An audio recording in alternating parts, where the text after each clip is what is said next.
Welcome to Deepa's kitchen. நம்ம இன்றைக்கி முட்டை மிட்டாய் தான் செய்ய போகிறோங்க. நல்லா ஜூஸியாக இந்த ரெசிபி வந்து நம்ம சாப்பிட சூப்பராக இருக்குங்க. வாங்க வீடியோக்குள்ளே போகலாம். நான் அது செய்ய வந்து 1/2 கப் பாதாம் வந்து ஊற வச்சுருந்தேங்க.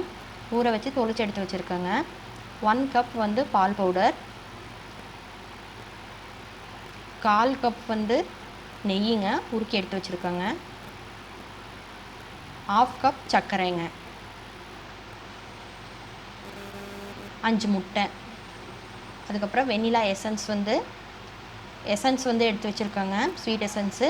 நம்ம ஏலக்காய் பொடி வேணுனாலும் வந்து நம்ம வீட்டில் வந்து நல்லா நுணுக்கி எடுத்து போட்டுக்கலாங்க. இப்போ இதை வந்து மிக்ஸி ஜாரில் போட்டு அரைச்சி எடுத்துக்கலாங்க.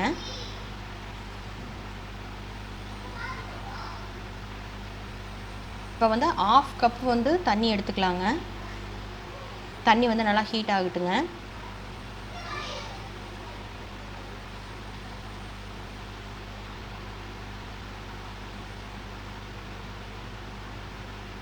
ஒன் கப் வந்து மில்க் பவுடருக்கு அதோட பாதி அளவு வந்து எடுத்துக்கணுங்க. நம்ம கொஞ்சம் கொஞ்சமாக மில்க் பவுடர் வந்து சேர்த்தி நம்ம மிக்ஸ் பண்ணலாங்க. தண்ணி காஞ்ச கடைசியில் வந்து நீங்கள் லோ ஃப்ளேமில் வச்சுக்கோங்க. லோ ஃப்ளேமில் வச்சுட்டு நீங்கள் பால் பவுடர் வந்து சேர்த்து மிக்ஸ் பண்ணுங்கள், இல்லைன்னா அடியே பற்றிடுங்க.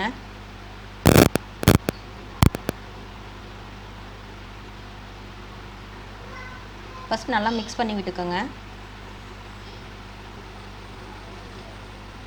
அதுக்கப்புறம் லைட்டாக ஃப்ளேமை வந்து அதிகம் பண்ணி விட்டுட்டு கண்டினியூஸாக வந்து நீங்கள் மிக்ஸ் பண்ணிகிட்டே இருங்க.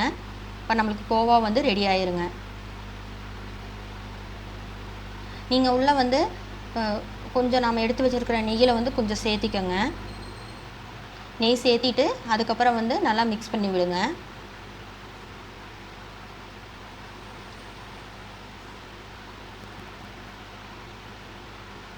நம்ம கொஞ்சம் நெய் சேர்த்திட்டு நம்ம மிக்ஸ் பண்ணி விடும்போது வந்து கோவா வந்து ஒட்டாத வருங்க. இப்போ நம்ம கோவா ஆறுன கடைசியில் வந்து இந்த மாதிரி ஆயிடுச்சுங்க. இப்போ நல்லா மிக்ஸ் பண்ணி விட்டுக்குவோங்க. இது கரெக்டாக வந்து எனக்கு 3/4 கப் வந்து வந்துச்சுங்க கோவா.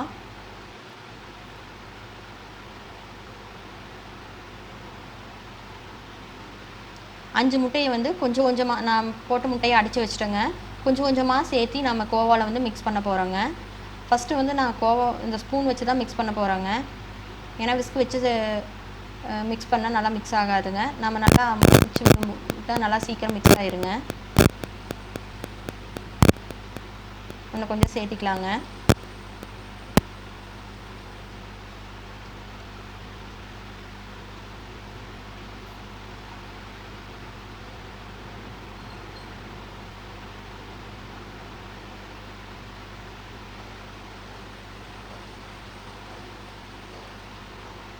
நல்லா மிக்ஸ் பண்ணி விட்டுக்கலாங்க. மீதி இருக்க எல்லாத்தையும் சேர்த்திடலாங்க. இதுக்கப்புறம் நிறைய சேர்ந்துருச்சுங்க. விஸ்க் வச்சு கலக்கலாங்க.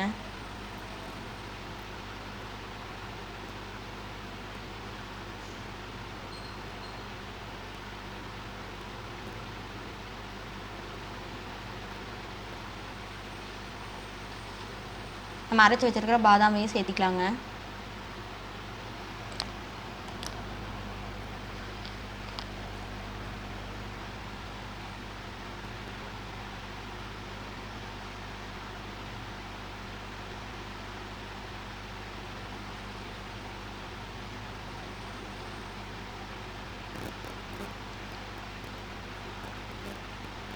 ஸ்வீட் எசன்ஸ் கொஞ்சம் சேர்த்திக்கலாங்க. 1 ஸ்பூன் வந்து ஸ்வீட் எசன்ஸ் சேர்த்திட்டேங்க. நீங்கள் ஏலக்காய் பொடி இருந்தால் சேர்த்திக்கோங்க, எசன்ஸ் கிடைக்கலன்னா.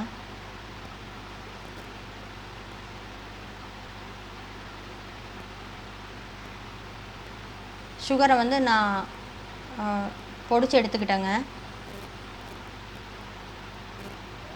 அதையே போட்டு நல்லா மிக்ஸ் பண்ணிக்கலாங்க.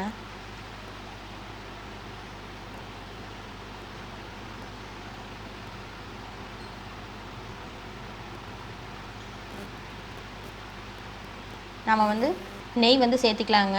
அதில் வந்து நான் கொஞ்சோண்டு நெய் வந்து மீதி வச்சிடுறேங்க. அந்த 1/4 கப்லேயே அந்த 1/4 கப் நெய்வே வந்து நாம் கோவா செய்யும்போது ஒரு 2 டேபிள் ஸ்பூன் அளவு வந்து ஊற்றிக்கலாங்க. மீதி நெய்யை வந்து வச்சுருங்க. அதுக்கப்புறம் இதில் நம்ம மீதி ரிமைனிங் நெய் வந்து சேர்த்திட்டு மறுபடியும் ஒரு 2 டேபிள் ஸ்பூனுக்கு பக்கம் வச்சுருங்க. அதை வந்து லாஸ்ட்டாக நம்ம சேர்த்திக்கிறதுக்கு வேணுங்க. நெய் வந்து நல்லா வந்து மிக்ஸ் ஆகணுங்க. நல்லா விஸ்க வச்சு நல்லா மிக்ஸ் பண்ணி விட்டுக்கோங்க.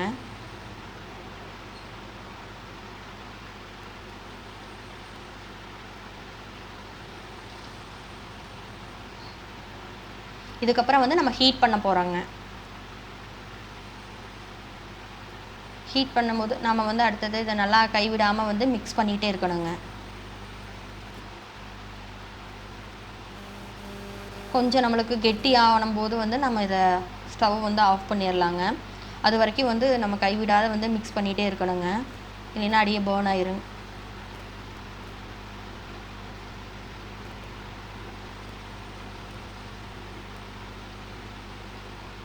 ஃப்ளேம் வந்து கொஞ்சம் கம்மியான ஃப்ளேமில் வச்சுக்கோங்க.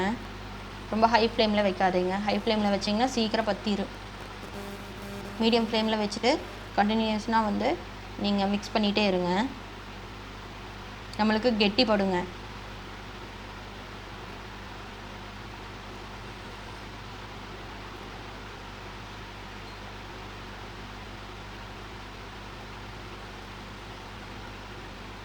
ஓரளவுக்கு கெட்டியாக ஆரம்பிச்சிருச்சுங்க.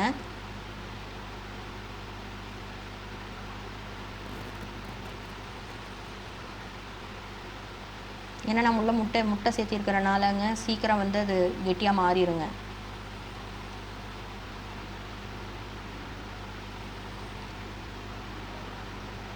ஓகே, கெட்டி ஆயிடுச்சுங்க ஓரளவுக்கு. தயிர் மாதிரி மாறுது பாருங்கள். சரி, இதுக்கப்புறம் வந்து பேனில் வந்து கேக் பேன் எடுத்துருக்கேங்க நானுங்க. உங்கள்கிட்ட வந்து ஸ்கொயர் ஷேப்பில் இருக்குது, ரெக்டாங்கிள் ஷேப்பில் இருந்தால் ரெக்டாங்கிள் ஷேப்பில் இருக்கிறத எடுத்துக்கோங்க. எங்கிட்ட ரவுண்ட் ஷேப் தான் இருக்குதுங்க. மிக்ஸ் பண்ணாததை நம்ம சேர்த்திக்கலாங்க. அதே இல்லைனாலும் ஒரு ஸ்கொயர் ஷேப் இருக்கிற இல்லைன்னா ரெக்டாங்கிள் ஷேப் இருக்கிற ஒரு டிஃபன் பாக்ஸ் எடுத்து ஊற்றிக்கோங்க.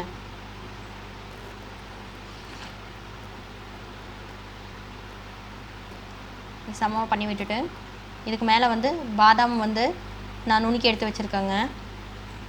ஒரு 15 பாதாம் இருக்குங்க. அதை வந்து நுணுக்குனதை வந்து அப்படியே சேர்த்திக்குவோங்க.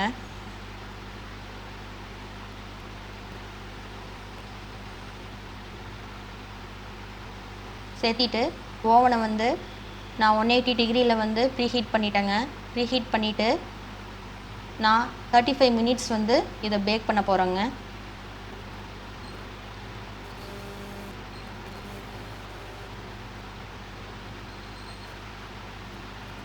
கேக் பேக் பண்ணுற மாதிரி தாங்க. பேக் பண்ணி நம்மளோட முட்டை மிட்டாய் வந்து ரெடி ஆகிடுச்சுங்க. இது சைடெல்லாம் எடுத்து விட்டுருங்க. ஹீட்டை ஆறுன கடைசியில் நம்ம கட் பண்ணி எடுத்து சர்வ் பண்ணலாங்க. நீங்கள் குக்கரை வச்சு பேக் பண்ணுற மாதிரி இருந்தாலும் வந்து ஓவனுக்கு பதிலாக குக்கரை வச்சு ப்ரீஹீட் பண்ணிவிட்டு உள்ளே ஒரு ஸ்டாண்ட் மாதிரி வச்சுட்டு நீங்கள் அதுக்குள்ளே இதை எடுத்து உள்ளே வச்சு நீங்கள் பேக் பண்ணிக்கலாங்க. நம்மளோட முட்டை மிட்டாய் நல்லா ஜூஸியாக சூப்பராக இருந்துச்சுங்க. நீங்கள் கொஞ்சமாக 1 பீஸ் சாப்பிட்டாவே உங்களுக்கு போதும்னு ஆயிருங்க. சாப்பிட்லான் இருக்குங்க, ஆனால் சாப்பிட முடியாதுங்க.